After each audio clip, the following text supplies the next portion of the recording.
صحاب الباك، سمعوني غادي نهضر معاكم واحد الهضره صغيره وتقدر تدي منها العبره. انا في العام ديالي د الباك بزاف ديال الناس قالوا لي ما غاديش ننجح، منهم الوالدين ديالي قالوا لي ما غاديش ننجح. انت كنعرفك كيفاش داير، وعلى كل حال النتائج كانت كتبين باللي ما غاديش ننجح.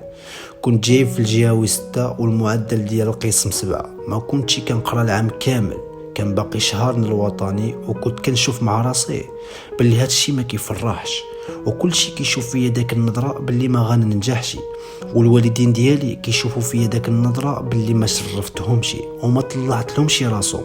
ولكن النتائج كانت كتبين كل شي.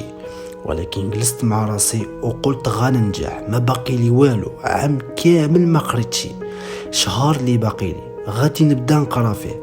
حبست الكونيكسيون وحبست التليفون وبديت نحل في داك الكتاب اللي ما قدرتش نحلو عام كامل.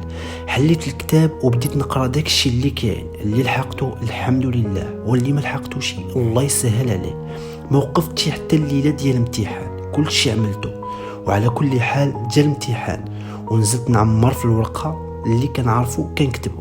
درت اللي عليا وجات النتيجه وديت المعدل ب 14، وكانت النقطة ب 14 عمري في حياتي ما ديتها. أول مرة نجيب نقطة 14. أول ناس تشكاو هما الوالدين ديالي، تخلعوه، قالوا هذا كيفاش جاب الباك. وكانوا كيقراو معايا شي وحدين كانوا كيجيبوا 16 في المعدل، في الامتحان جابوا 8. لهذا ما تحقرش راسك، وخا يكون باقي لك نهار من الامتحان، قرا في داك النهار. ربي يوفقكم كاملين.